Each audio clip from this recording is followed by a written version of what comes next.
Voice వినిపిస్తుందా? Mataji. Okay, మొదలు పెట్టుకుందాం. ముందుగా మంగళాచరణ చెప్పుకుందాం. ఓం అజ్ఞానతిమిరాంధస్య జ్ఞానాంజనాశలాకయా చక్షురున్మీలితం येन తస్మై శ్రీగురవే నమః. శ్రీచైతన్యమనోభీష్టం స్థాపితం येन భూతలే స్వయం రూపా కదా మह्यं దదాతి స్వపదాంతికం.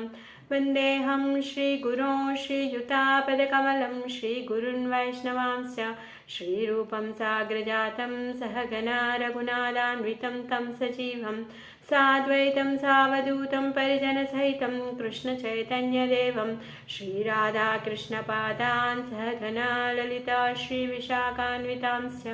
हे कृष्ण करुणा सिंधो दीनबंधो जगत्पते गोपेश गोपिका कांता राधा कांत नमोस्तुते.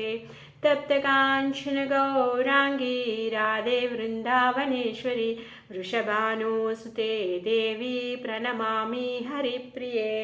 वाञ्छाकल्पतरुभ्यश्च कृपा सिन्धुभ्य एव च पतितानां पावनेभ्यो वैष्णवेभ्यो नमो नमः. नमो विष्णुपादाय कृष्णप्रेष्ठाय भूतले श्रीमते भक्तिवेदान्ता स्वामिन्निति नामिने. नमस्ते सारस्वते देवे गौरवाणी प्रचारिणे निर्विशेषा शून्यवादी पाश्चात्यदेशतारिणे. श्री कृष्ण चैतन्य प्रभु नित्यानंद श्री अद्वैता गदाधरा श्रीवासादि गौरभक्तवृंद. हरे कृष्ण कृष्ण कृष्ण हरे हरे हरे राम राम राम हरे हरे. मूकं करोति वाचालं पंगुं लंघयते गिरिं यत्कृपातमहं वंदे श्रीगुरुं दीनतारिणं. శ్రీల ప్రభుపాద్ की जय, శ్రీల గురుదేవ్ की जय. హరే కృష్ణ. అందరికీ స్వాగతం శ్రీమద్ భాగవతం క్లాస్లోకి. క్షమించండి, చాలా రోజులు గ్యాప్ వచ్చింది. మనం శ్రీమద్ భాగవతం 4వ స్కందం 7వ అధ్యాయము దక్షిణి యజ్ఞ నిర్వహణని చెప్పుకుంటున్నాం. ఆల్మోస్ట్ ఒక 19 శ్లోకాస్ వరకు అయిపోయింది. కాకపోతే మనం ఈ చాప్టర్ కొంచెం ఫాస్ట్గా రీక్యాప్ చేసి, అసలు టాపిక్ అంతా చాలా రోజులు గ్యాప్ అయింది కాబట్టి ఒకసారి గుర్తుకు తెచ్చుకొని ముందుకు వెళ్దాం.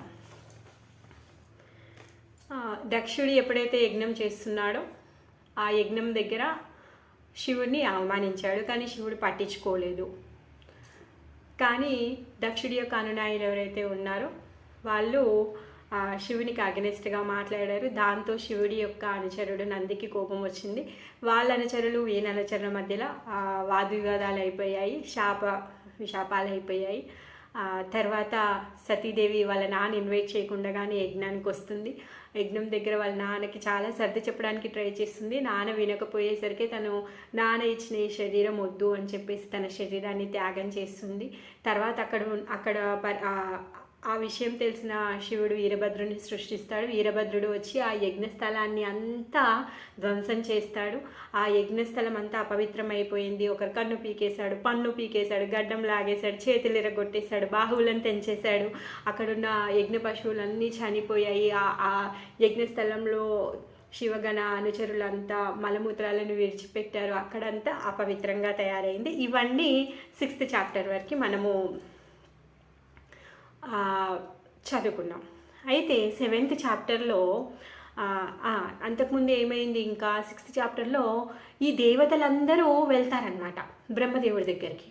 బ్రహ్మదేవుడి దగ్గరికి వెళ్ళి ప్రార్థిస్తున్నారు, ఇలాంటి దుస్థితిలో ఉన్నాము, ప్లీజ్ మీరు హెల్ప్ చేయండి అనేసి అడుగుతారనమాట. బ్రహ్మ అప్పుడు చెప్తాడు, ఏమంటాడంటే, శివుడు అంటే ఎవరు? శివ అంటేనే పరమ మంగళకరుడు. అలాంటి పరమ మంగళకరుడైన శివుని పట్ల మీరు అపరాధం చేశారు కాబట్టి మీరు ఇలాంటి దుస్థితిలో ఉన్నారు. శివుడికి ఇంకొక పేరు ఆశతోషుడు, అంటే చాలా చాలా త్వరగా తను సంతృప్తి చెందుతాడనమాట. అందుకే ఆయనకు ఒక లోట నీళ్లు పోస్తే చాలు ఆయన సంతృప్తి చెందుతాడు. ఆయన ఎంత బిజీగా ఉంటాడంటే దేవాది దేవుడైన రామనామ జపాన్ని స్మరణ చేస్తూ ఎంత బిజీగా ఉంటాడంటే ఎవరైనా ఆయన దగ్గరికి వెళ్ళి ఏదైనా అడిగితే సరే అని చెప్పేసి ఇచ్చేస్తారనమాట. అమ్మ నాన్న గెస్ట్ వచ్చారనుకోండి, మాట్లాడుతూ ఉంటే అమ్మ నాన్న బిజీగా ఉండి చూసి పిల్లలు ఏం చేస్తారు, ఇదే ఛాన్స్ అని చెప్పేసి మొబైల్ తీసుకుంటారు. వాళ్ళతో సీరియస్గా మాట్లాడేటప్పుడు పిల్లోడికి వేరే ఏం చెప్పలేక సరే పోరా తీసుకోనేసి అంటాం కదా.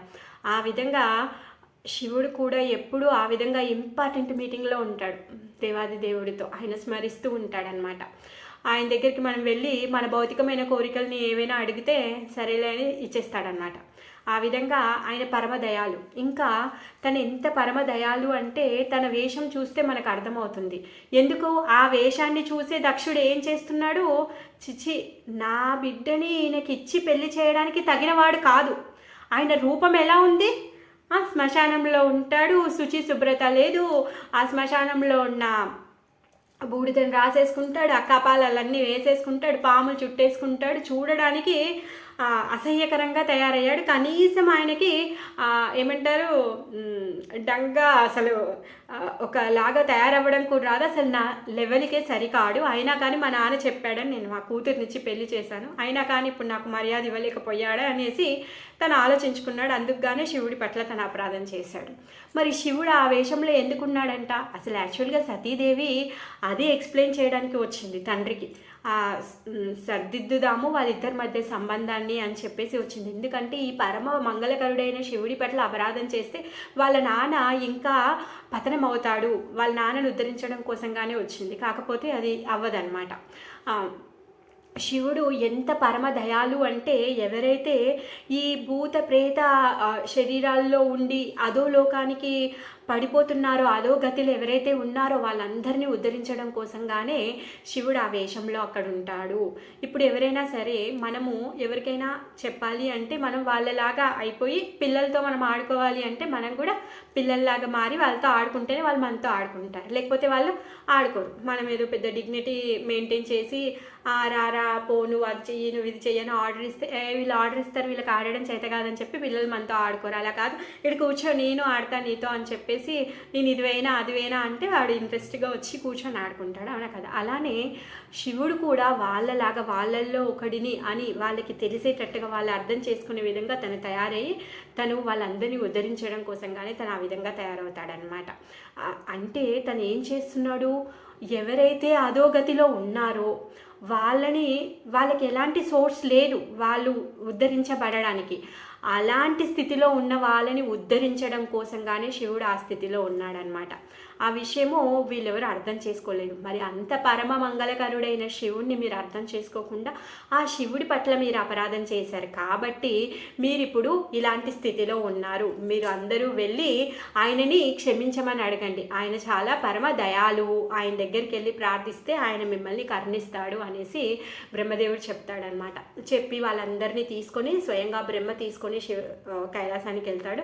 పోయిన అధ్యాయంలో కైలాస వర్ణన, అక్కడికి వెళ్ళిన తర్వాత శివుడు ఆయన చుట్టూ సనక సనందనాదులు నారద వీళ్ళందరూ కూడా ఉండి ఆయన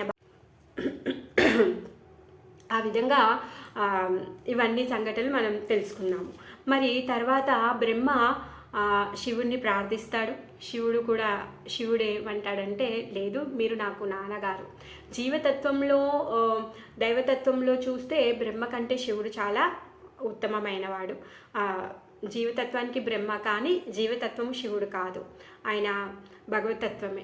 ఎందుకంటే ఎప్పుడైతే పాలని తోడు పెడితే పెరుగుగా మారుతుందో ఆ విధంగా విష్ణు యొక్క గుణావతారము శివుడు అనమాట. శివుడు పోస్ట్ కాదు, బ్రహ్మ పోస్ట్. ప్రతి ఒక్క మన్వంతరంలో భగవంతుడి యొక్క ఉచ్ఛ్వాస నిశ్వాసంలో ఈ విశ్వాలు మారుతున్నప్పుడు బ్రహ్మ పోస్ట్ మారుతుంది, కానీ శివుడి పోస్ట్ మారదు. పోస్ట్ కాదు శివుడు ఆయన ఎప్పుడు ఎల్లప్పుడూ నిత్యంగా ఉంటారనమాట సదాశివుడు. సో అలా ఆ విధంగా చూసుకుంటే బ్రహ్మ కంటే ఉత్తమమైన వాడు శివుడు. కాకపోతే ఇప్పుడు బ్రహ్మ నుంచి ఆవిర్భవించారు కాబట్టి అయ్యో మీరు నాన్నగారు అని చెప్పేసి శివుడు తనని నమస్కారాలు అర్పిస్తారు.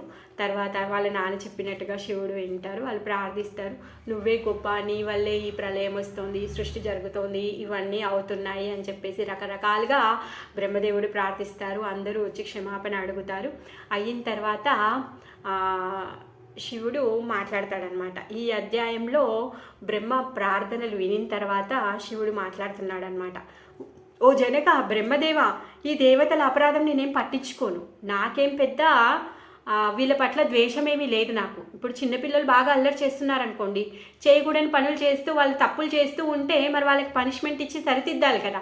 ఆ విధంగా వీళ్ళు చేసినటువంటి తప్పులకి నేను పనిష్మెంట్ ఇచ్చాను, అంతేకాని వీళ్ళపైన నాకేమీ ద్వేషం లేదు అనేసి చెప్తున్నాడు అనమాట. వాళ్ళని ఓన్లీ సరిదిద్దడం కోసం మాత్రమే నేను ఇలా చేశాను అని చెప్తున్నాడు. అయితే ఇక్కడ ప్రభుపాదుల వారు ఏం చెప్తున్నారంటే, తండ్రి పనిష్మెంట్ లాంటిది అనమాట. పిల్లోడు ఎప్పుడైతే అల్లరి చేస్తున్నాడో వాడిని సరిదిద్దడం కోసం తండ్రి పనిష్మెంట్ ఇస్తాడు. ఆ విధంగా శివుడు ఇప్పుడు ఇలాంటి పనిష్మెంట్ ఇచ్చాడు. పనిష్మెంట్ ఇంకొకటి కూడా ఉంటుంది. శత్రువు అంటే ఎవరైతే ఏదైనా పోటీ ఉందనుకోండి, దాంట్లో గెలిచిన వాడు గెలిచిన వాడి మీద తను పగ తీర్చుకోవాలనుకుంటాడు. అలాంటిది కాదు ఇది. నేను ఓన్లీ పిల్లల్ని సరిదిద్దడానికి ఏ విధంగా అయితే పనిష్ చేయాలో ఆ విధంగా నేను పనిష్ చేశాను అనేసి చెప్తాడనమాట. పర్వాలేదు, ఓకే, నో ప్రాబ్లం, ఇప్పుడు అంతా సర్ది పెడదాంలే అన్నట్టుగా మాట్లాడుతున్నాడు అనమాట. దక్షుడి తల తీసేశాడు కదా, అందుకే దక్షుడికి మేక తల పెట్టేద్దామని చెప్తాడనమాట.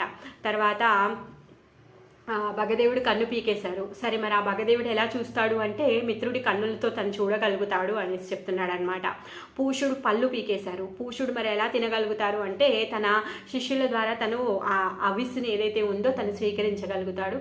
అలా కాదు, తనే స్వయంగా తినాలి అనుకుంటే శనగపిండి ముద్దలు తినొచ్చు తాను అనేసి చెప్తున్నారనమాట. ఆ ముద్దలు తిని తను సంతృప్తి చెందాలి అనేసి చెప్తున్నాడు. ఇంకేమంటున్నారంటే, ఎవరి బాహువులు అయితే తెగిపోయాయో ఆ బాహువులు అశ్విని కుమారుల బాహువులతో పనిచేయొచ్చు. ఆ బాహువులు తెగిన వాళ్ళు, ఎవరైతే హస్తాలు తెగిపోయాయో వాళ్ళు పూషుని హస్తాలతో వాళ్ళు పని చేయొచ్చు అనేసి చెప్తున్నారు. భృగు యొక్క గడ్డం పీకేశారు కాబట్టి భృగుకి ఆ మేక గడ్డం పెట్టుదాము అనేసి చెప్తున్నాడు అనమాట. ఇది శివుడికేం కొత్త కాదు. ఆల్రెడీ గణపతికి కూడా తల తీసేసి ఏనుగు తల పెట్టాడు. ఆల్రెడీ చాలా ఎక్స్పర్ట్ సర్జన్ తను. సో ఆ విధంగా అక్కడ ఉన్న వాళ్ళందరూ శివుడి మాటలని హ్యాపీ ఫీల్ అవుతారనమాట. హ్యాపీ ఫీల్ అయిపోయి ఇంకా భృగువు కూడా వచ్చాడు అక్కడికి. ఈ అందరి ఋషుల తరఫున భృగువు కూడా శివుని ఇన్వైట్ చేస్తాడనమాట. రండి, మళ్ళీ ఆ యజ్ఞాన్ని కంటిన్యూ చేయాలి కదా. దాన్ని ఏ యజ్ఞమైనా తలపెట్టినప్పుడు దాన్ని ఇన్కంప్లీట్గా వదిలేయలేము కదా. సో దాన్ని కంప్లీట్ చేయదలుచుకొని బ్రహ్మదేవుడు వీళ్ళందరూ తలిచారు కాబట్టి ఇప్పుడు మళ్ళీ శివుడిని, ఎందుకు అప్పుడు శివుడికి హవిస్ ఇవ్వలేదు, అదే కదా మెయిన్ కారణం. సో ఆ శివుడికి ఇప్పుడు హవిస్ ఇస్తాము అని చెప్పి తనని ఇన్వైట్ చేసి తీసుకొని వస్తారనమాట. అక్కడికి ఋషులు, తర్వాత దేవతలు, బ్రహ్మ వీళ్ళందరితో పాటు శివుడు కూడా యజ్ఞస్థలానికి వస్తారనమాట. ఈ శివుడు ఆజ్ఞ మేరకి దక్షుడికి మేకతలని పెట్టేశారు.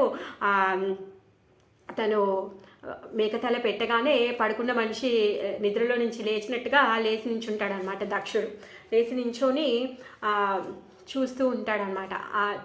ఒక క్షణంలో శివుణ్ణి ప్రార్థిద్దాము అనేసి అనుకుంటాడు, కానీ వెంటనే కూతురు గుర్తుకొస్తుంది. పాపం కూతురు గుర్తుకు రాగానే చాలా బాధ అవుతుందన్నమాట. బాగా దుఃఖం వస్తుంది, ఏడ్చేస్తాడు. తర్వాత మళ్ళీ తనని సంలాయించుకుంటాడు. తర్వాత తనని ఓదార్చుకొని, హరే కృష్ణ, శ్రీ విద్యామాతజీ హ్యాండ్ రైస్ చేశారు. హరే కృష్ణ మాతాజీ. హరే కృష్ణ మాతాజీ, లాస్ట్ లో అడగాల, డౌట్ ఉంది ఇక్కడ టాపిక్ లో, అందుకని. సరే చెప్పండి. మీకు చెప్పినారు కదా శివ అండ్ బ్రహ్మ నుంచి చేస్తారు, అది రుద్ర శివ? రుద్రుడు. మరి సదాశివ? సదాశివ ఎటర్నల్గా ఉంటారు, ఎప్పుడు ఉంటారు. తను ఇటర్నల్గా ఉంటాడము అంటే ఎలా? చతుర్వ్యూహాల్లో నుంచి సదాశివ వస్తారు. Okay okay. ఇప్పుడు ఇదంతా జరుగుతుంది రుద్రశివ అదేనా ప్రేయర్స్? ఇప్పుడు శివ అని చెప్తున్నారు. రుద్ర అంటే శివుల్లో కూడా చాలామంది ఉన్నారు, ఆ రుద్రశివ అని. అందుకే మీరు బ్రహ్మ నుంచి ఫస్ట్ ఉద్భవించారు అనేసి చెప్తున్నారు అనమాట. 2 కైలాసాలు ఉంటాయి. భూలోకంలో కైలాసం ఉంటుంది, ఎటర్నల్లో కూడా కైలాసం ఉంటుంది. ఆ ఎటర్నల్ కైలాసంలో సదాశివుడు ఉంటారు. ఇక్కడ శంభో శివ అంటారు, శివ అంటారు, రుద్ర అంటారు, చాలామంది ఉన్నారు. ఇప్పుడు మనం ప్రేయర్స్ ఇదంతా జరుగుతుంది, ఇప్పుడు తీసేసింది ఇదంతా ఎవరు? రుద్ర శివనే కదా, మెటీరియల్ వాళ్ళ శివనే కదా. ఓకే, అది క్లారిఫికేషన్. శంభు కూడా ఇటర్నల్ ఏమాతాజీ, నేను విన్నాను. పేర్లు నేను చెప్పేది. హరే కృష్ణ. అయితే శివుడి ఆజ్ఞ మేరకి దక్షునికి తల పెట్టేసిన తర్వాత దక్షుడు తను మేల్కొన్నాక కూతురు గుర్తుకొచ్చి పాపం దుఃఖపడతాడు. తర్వాత తన దుఃఖాన్ని తను అదుపు చేసుకొని ఇప్పుడు శివుణ్ణి క్షమాపణ అడుగుతున్నాడు అనమాట, స్మృతి తీసుకొచ్చుకొని. ఏమంటున్నాడంటే, ఓ శివ, ప్లీజ్ నన్ను క్షమించు, నేను చాలా గొప్ప అపరాధాన్ని చేశాను అనేసి అడుగుతున్నాడు అనమాట. నువ్వు చాలా గొప్ప కరుణామయుడు కాబట్టి నువ్వు నన్ను కరుణించు, నువ్వు ఇంకా విష్ణు మీరిద్దరు చాలా గొప్ప కరుణామయులు, ఏమంటారు, బ్రాహ్మణ బంధువులను కూడా మీరు వదిలిపెట్టరు, అలాంటి వాళ్ళు మీరు ఇప్పుడు నన్ను కూడా ఏం వదిలిపెట్టరు అనేసే నమ్మకం నాకుంది. నేను నా మాటల ద్వారా మిమ్మల్ని సంతృప్తి పరచలేను, నేను మిమ్మల్ని సంతృప్తి పడేలా కీర్తించలేను, కాకపోతే మీరు నా పైన కరుణతో నన్ను కరుణించండి అనేసి చెప్తున్నాడు అనమాట. తర్వాత అంటున్నాడు అనమాట, బ్రహ్మముఖం నుంచి మీరు ఫస్ట్ ఉద్భవించారు అనేసి చెప్తున్నాడు. ఇంకేమంటున్నాడంటే, గోపాలుడు ఏ విధంగా అయితే గోవులని బెత్తం తీసుకొని కంట్రోల్ చేస్తూ ఉంటారో మీరు కూడా మీ విధుల ఏదైతే ఈ భౌతిక ప్రపంచంలో ఉన్నటువంటి విధి నియమాలు ఏవైతే ఉన్నాయో మీరు వాటిని రక్షిస్తూ ఉంటారు అనేసి అంటున్నాడు అనమాట. మీ మహిమలు నాకు తెలీదు, అందుకనే నేను మీ పట్ల నేను ఇంత అపరాధం చేశాను, ప్లీజ్ ఇవన్నీ పట్టించుకోకండి, నన్ను మీ కరుణతోని నన్ను కరుణించండి, నాకు ప్రసన్నుడు కండి అనేసి అడుగుతున్నాడు అనమాట. ఇంకా బ్రహ్మ ఆజ్ఞ మేరకి దక్షుడు మళ్ళీ తిరిగి యజ్ఞాన్ని మొదలు పెట్టబోతున్నాడు అనమాట.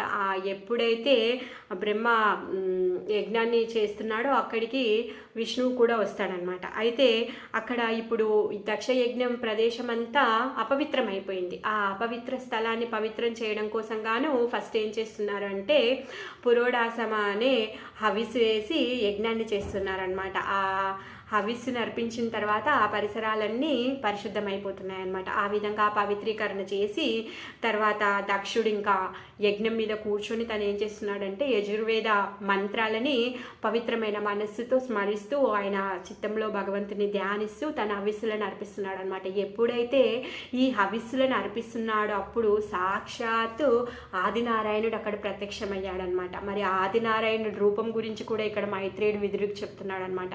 ఎప్పుడైతే ఆ ఆదినారాయణుడు ప్రత్యక్షమయ్యాడో ఆయన యొక్క శరీరంలో నుంచి వచ్చే తేజంతో అక్కడ అసలు చాలా దేదీప్యమానంగా వెలిగిపోతుందంట. అక్కడ బ్రహ్మ రుద్రులు ఉన్నారు, వాళ్ళు కూడా చాలా తేజోమయంగా ఉన్నారు. కానీ ఎప్పుడైతే విష్ణు వచ్చారో వీళ్ళ యొక్క శరీరంలో నుంచి ఆ తేజం ఏదైతే ఉందో ఆ తేజము తగ్గిపోయింది అనేసి చెప్తున్నారనమాట. ఇంకా మైత్రేయుడు విదురుడికి చెప్తున్నాడు నారాయణుడి యొక్క రూపం ఎలా ఉంది అనేసి. ఆయన రూపము నీలమేఘ శ్యామ రూపంలో ఉందంట. తర్వాత ఆయన కట్టుకున్న వస్త్రాలు ఎలా ఉన్నాయి అంటే బంగారు వర్ణంతో ఉన్న వస్త్రాలు కట్టుకున్నాడంట.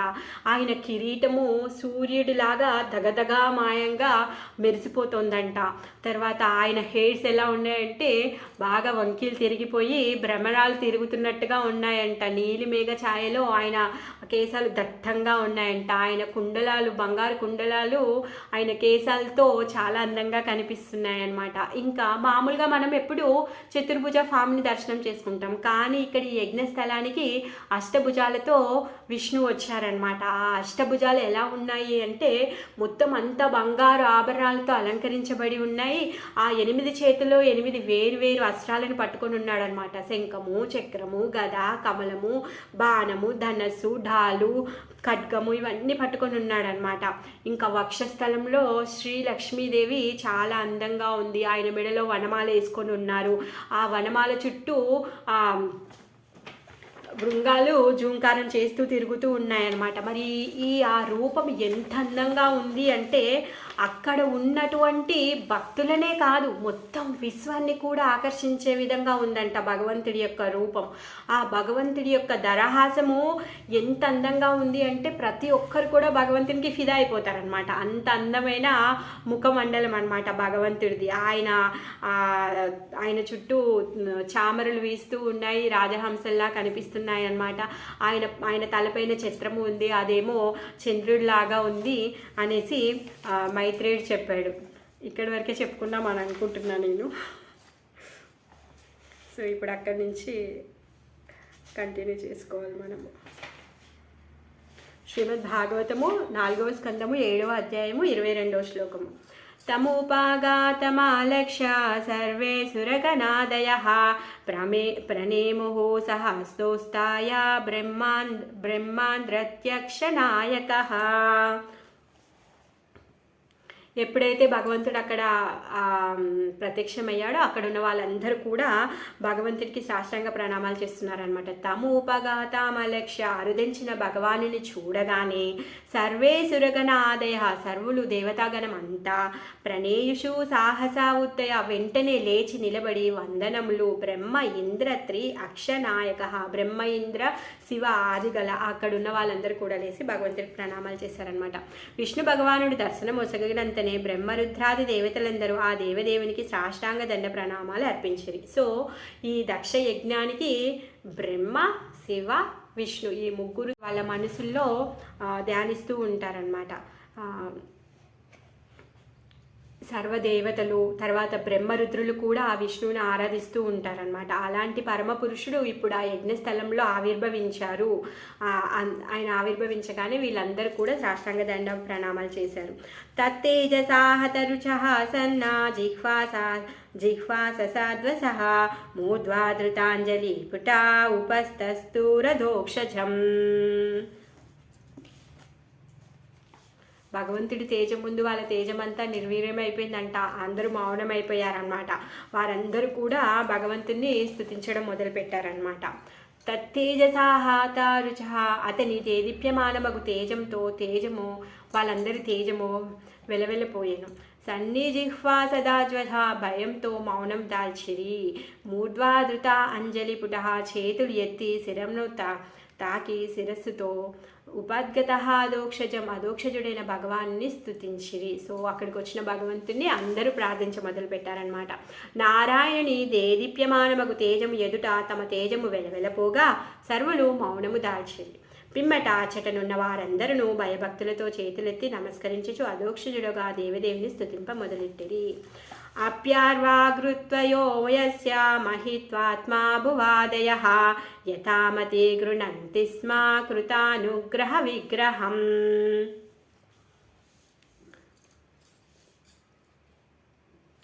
మరి భగవంతుడి యొక్క ఆయన గుణాలు అపారమైన గుణాలు ఎంత గొప్పవి ఎన్ని అంటే మనం చెప్పుకున్నాం కదా. అనంతశేషుడు అనంతమైన తలలతో అనంత కాలం నుంచి భగవంతుడి యొక్క గుణగణాలను కీర్తిస్తున్నాడు, ఇంకా అయిపోలేదు.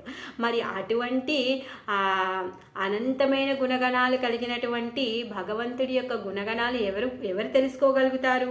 మరి ఆయనని పూర్తిగా తెలుసుకున్న వాళ్ళు ఎవరు లేరు. అయినా కానీ ఆయన యొక్క దివ్యమంగళ స్వరూపాన్ని దర్శించుకున్న వాళ్ళందరూ వాళ్ళ శక్తి అనుసారము భగవంతుని కీర్తించడానికి వాళ్ళు ప్రార్థిస్తున్నారనమాట. ఆ విషయాన్ని ఇక్కడ మైత్రేయుడు చెప్తున్నాడు అనమాట.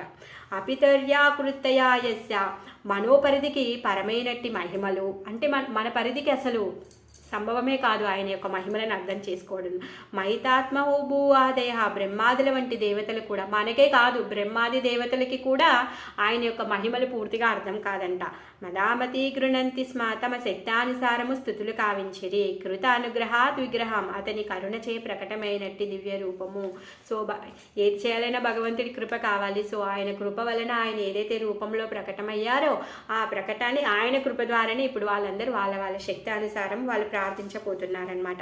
దేవదేవుని అపారమగు మహిమలు బ్రహ్మదేవుని వంటి దేవతలు కూడా ఎరుగని వారైనను సర్వులు అతని దివ్య రూపమును అతని దివ్యానుగ్రహమును గాంచగలిగిరి. అతని అట్టి అనుగ్రహము చేతనే సర్వులు తమ శక్తానుసారము ప్రార్థన చేయగలిగిరి. సో ఎలా చేయగలిగారు అంటే ఓన్లీ భగవంతుడి యొక్క కృప వలన మాత్రమే వాళ్ళు చేయగలుగుతున్నారనమాట. అతని మహిమలు ఎవరు పూర్తిగా బ్రహ్మరుద్రాదులే తెలుసుకోలేరు. మరి ఎవరికైనా సాధారణ జీవుడికి అటువంటి భగవంతుని కీర్తించడం సాధ్యమవుతుంది, అది అసాధ్యమైందనమాట. అయితే ఇంకా ఇక్కడ ప్రభుపాదుల వారు ఏమంటున్నారంటే మనం భగవంతుణ్ణి ఏ విధంగా సేవించగలుగుతాము అంటే మొదట మనం నాలుకతో భగవంతుని సేవించవచ్చు అనమాట. సేవేన్ముఖేహి జిహ్వాదౌ, ఏ విధంగా భగవంతుడి యొక్క నామాన్ని చెప్తూ భగవంతుడి యొక్క గుణగణాలని పాడుతూ భగవంతుని సేవని మొదలు పెట్టవచ్చు అనమాట. సింపుల్గా ఎలా మొదలు పెట్టవచ్చు అంటే హరే కృష్ణ మహామంత్ర జపం చేస్తూ మనము భగవంతుడి యొక్క సేవను మొదలు పెట్టచ్చు. హరే కృష్ణ కృష్ణ కృష్ణ హరే హరే, హరే రామ రామ రామ హరే హరే అనే ఈ మంత్రాన్ని మనము జపం చేయడం ద్వారా భగవంతుడి యొక్క సేవని మనం మొదలు పెట్టొచ్చు అనేసి చెప్తున్నారు. ఇంకేం చేయొచ్చంట, మన నాలుకతోని భగవంతుడికి అర్పించినటువంటి ప్రసాదాన్ని స్వీకరించి మనం ఆయన సేవని స్వీకరించవచ్చు అనమాట. ఇంకా ఆ అనంతుడి కథలని కీర్తనం ద్వారా ఆయన యొక్క ప్రసాదాన్ని స్వీకరించడం వల్ల మన సేవని కొనసాగించవచ్చు అని చెప్తున్నారనమాట. మరి ఇంకేమంటున్నారు అంటే ఈ ప్రసాదం ఎందుకు అంటే మనకున్న నాలికకున్న రుచి వలనే మనం ఏం చేస్తున్నాము, ఒక శరీరం నుంచి ఇంకొక శరీరానికి మనము పోతూ ఉన్నాము. మనకున్న ఆసక్తుల వలనే మనం ఇప్పుడు శ్రీ శరీరంలో ఉన్నాము అంటే పోయిన జన్మలో శ్రీ పట్ల ఆకర్షణ అయ్యుండొచ్చు, అందుకే మనం శ్రీగా వచ్చాము అనమాట. ఇప్పుడు పురుషుడి పట్ల ఆకర్షణ ఉంటే మళ్ళీ పురుషుడిలాగా పుడతాం. లేదు తిండి మీద ఆకర్షణ ఉంటే ఎల్లగొట్టులానో లేకపోతే పందిలానో పుట్టి బాగా తినాల్సి వస్తుంది. ఆ విధంగా మనకున్న రుచుల ప్రకారంగానే మళ్ళీ మనం ఆ శరీరాన్ని పొందుతూ ఉంటాం అన్నమాట. మరి అటువంటి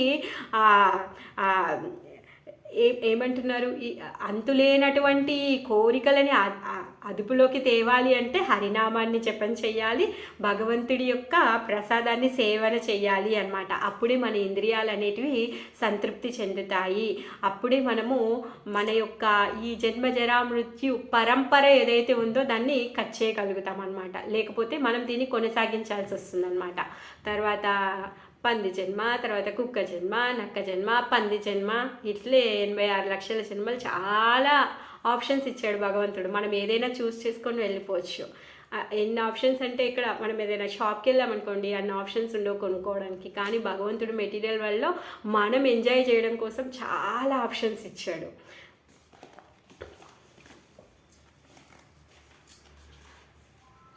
దక్షో గృహీతార్హణ సాధనోత్తమం యజ్ఞేశ్వరం విశ్వసృజాం పరాంగురుం సునందనందద్యనుగైర్వృతం ముదా గృణాన్ ప్రపేద ప్రయతాకృతాంజలి.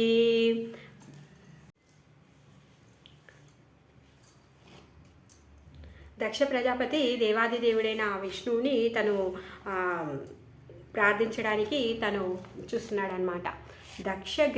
దక్ష గృహీత అర్హణ సాధన ఉత్తమం. దక్షుడు ఉచితమైన యజ్ఞ ఈశ్వరముడైన విశ్వసృజాం పరమగుహాం సమస్త యజ్ఞ పతులందరికీ ప్రజాపతులందరికీ పరమైన గురుడు ఎవరు అంటే ఆ విష్ణువు.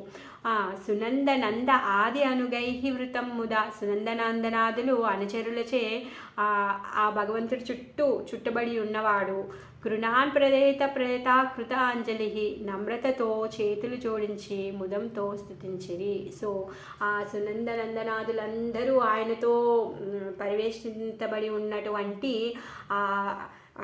యజ్ఞపతికి పరమ గురువుడైన ఆ విష్ణువుని తను స్తుతించాలి అనేసి అనుకుంటున్నాడనమాట. ఆ విధంగా విష్ణు భగవానుడు యజ్ఞాహుతులను స్వీకరించినంతటా దక్ష ప్రజాపతి అత్యంత ముదముతో ఆ దేవదేవుని స్తుతింప మొదలెడను. యజ్ఞేశ్వరుడును ప్రజాపతులందరూ పరమ గురుడును అగు ఆ దేవదేవుడు నందసునందాది అనుచరులతో సేవ్యుడై ఉన్నాడు. సో సాక్షాత్తు పరమేశ్వరుడే సాక్షాత్తు విష్ణువే తన యొక్క హవిస్సుని స్వీకరించి అక్కడికి వచ్చాడు అంటే ఆయన యొక్క అదృష్టం అసలు ఇంత అంత కాదు. అందుకే ఇప్పుడు దక్షుడు విష్ణువుని కీర్తించబోతున్నాడు అనమాట, ప్రార్థించబోతున్నాడు. దక్షవాచ. దక్షుడితో పాటు అక్కడున్న వాళ్ళందరూ కూడా భగవంతుని ప్రార్థిస్తుంటారనమాట. దక్షవాచ శుద్ధం స్వదాంను పరతా కిల బుద్ధ్యావస్థం చిన్మాత్రమేకమభయం ప్రతిషిధ్య మాయాం తిష్టస్తయైవ పురుషత్వముపేత్య తస్యాం ఆస్తే భవాన పరిశుద్ధ ఇవాత్మతంత్రః. భగవంతుడితో ఈ విధంగా అంటున్నాడు అనమాట. శుద్ధం స్వదాంని ఉపరత అఖిల బుద్ధి అవస్థం. మానసిక కల్పనా స్థితికి సంపూర్ణంగా పరుడు విశుద్ధ స్వధామమున. ఆ భగవంతుడు మనము ఆయనని మన యొక్క బుద్ధి ద్వారా మనం ఊహించలేము, కల్పన కూడా చేయలేము. ఎందుకంటే భగవంతుడు ఈ ఈ భౌతికమైన స్థరానికి పరమైన వాడు. అలా మనం ఏంటి భౌతికమైన స్థరంలో ఉన్నాం, మన బుద్ధి పరిమితమైంది, మనం పరిమితమైన దాంట్లోనే మనం ఆలోచించగలుగుతాము. అంతేకాని ఈ అన్నింటికంటే అపరిమితమైన దాన్ని మనము ఆలోచించలేము. అదే చెప్తున్నాడు అన్నమాట. చిత్ మాత్రం ఏకం అభయం ప్రతివిశ్యమాహ్యం. పూర్తిగా ఆధ్యాత్మికుడవు, అద్వితీయుడవి, నువ్వు చాలా ఆధ్యాత్మికమైన వాడివి. అద్వితీయుడు అంటే ఆయన లాంటి వాళ్ళు కానీ ఆయన కంటే గొప్ప వాళ్ళు కానీ ఎవరు లేరు. తిష్టాంతమయేద పురుషత్వం ఉపేక్షతస్యాం. మయ్యందే ప్రకటితమైనప్పటికీ దానిని పరునిగా నెలకొని యుందువు స్వతంత్రుడివి. సో నువ్వు సర్వస్వతంత్రుడివి అనేసి చెప్తున్నాడు అనమాట. ఇంకా నీ ఆధీనంలోనే ఈ మాయ ఉంది. ఆ మాయ ఆయన యొక్క ఆజ్ఞ మేరకే పనిచేస్తుంది. చెప్పుకున్నాం కదా, ఎలా అంటే భగవంతుడు ఏ విధంగా అయితే కదిలితే, ఆయన నీడ ఏ విధంగా అయితే కదులుతుందో ఆ విధంగా భగవంతుడి యొక్క ఆజ్ఞలని తను నెరవేరుస్తూ ఉంటుందన్నమాట. ఆ విధంగా ఛాయ ఏ విధంగా అయితే ఉంటుందో ఆ విధంగా మాయాదేవి పనిచేస్తూ ఉంటుంది. అలా చేసినప్పటికీ కూడా ఆ మాయ యొక్క ప్రభావం నీ పైన ఉండదు.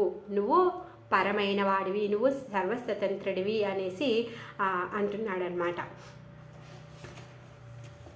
దక్షుడు దేవదేవుడితో ఇట్లు పలికెను. హే ప్రభు, సమస్త కాల్పనిక స్థితులకు నీవు పరమైన వాడవు, చిన్మాత్రుడవు, భయరహితుడవు అగు నీవు మాయను ఆధీనంలో నిలుపుకొనిన వాడవు. మాయ ఎందే ప్రకటమైనప్పటికీ నీవు దానికి పరునిగా నెలకొని ఉందువు. ఆత్మతంత్రుడవైన కారణం నీవెల్లప్పుడూ భౌతిక కల్మషములను దూరుడవై ఉందువు.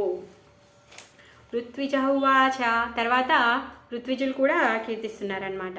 తత్వం నతే వయమనగ్నయ రుద్రశాపాత్ కర్మణ్యవగ్రహదియో భగవాన్ విదామః ధర్మోపలక్షణమిదం త్రివుదత్వరాఖ్యం జ్ఞాతం యదర్థమదిదైవమదో వ్యవస్థా.